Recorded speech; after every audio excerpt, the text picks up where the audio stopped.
Hello friends, எல்லாருக்கும் வணக்கம். எல்லோரும் ரொம்ப நல்லா இருக்கீங்கள்ல.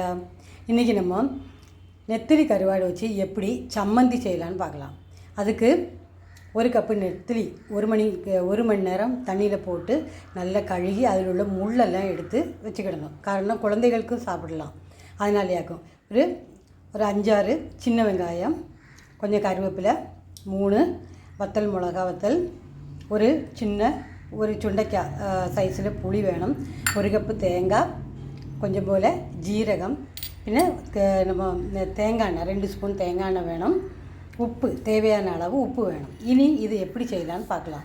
முதல்ல அடுப்பில் நம்ம பேன் வச்சுட்டு 2 ஸ்பூன் தேங்காய் எண்ணெய் ஊற்றி இந்த கருவாடு நல்லா நம்ம வதக்கணும்.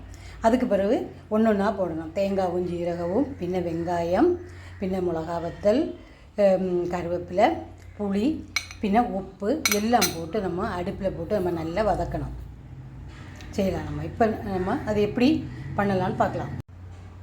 அடுப்பில் சட்டி வச்சுருக்கேன். இந்த 2 ஸ்பூன் எண்ணெய் ஊற்றியாச்சு.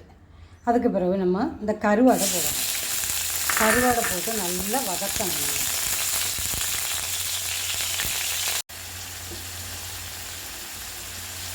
கருவாடு வதக்கியாச்சு. இனி மிளகா வத்தல் போடலாம். மிளகா வத்தல் போட்டு நல்லா வதக்கணும். இது நல்லா ட்ரை ஆகணும், தண்ணியே இருக்கக்கூடாது, அந்த மாதிரி ட்ரையாக இருக்கணும். அதுக்கு பிறகு நம்ம வெங்காயம் போடலாம், கருவேப்பிலை,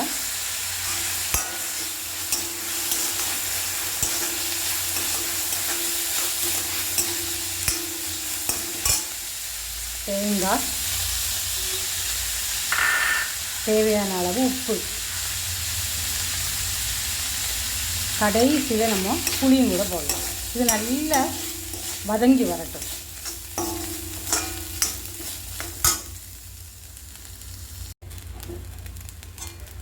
பார்த்தீங்களா, நல்லா ட்ரையாக நல்லா வதங்கி வந்துட்டு பார்த்தீங்களா.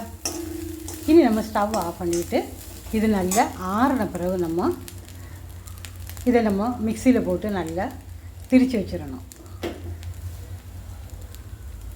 வெங்காயம் போடாமல் இதே மாதிரி செஞ்சு வச்சா 1 வாரம் ஆனாலும் கெட்டு போகாது. பிள்ளைகளுக்கு வெளியூரில் போகிற பிள்ளைகளுக்கு நம்ம கொடுத்து விடலாம்.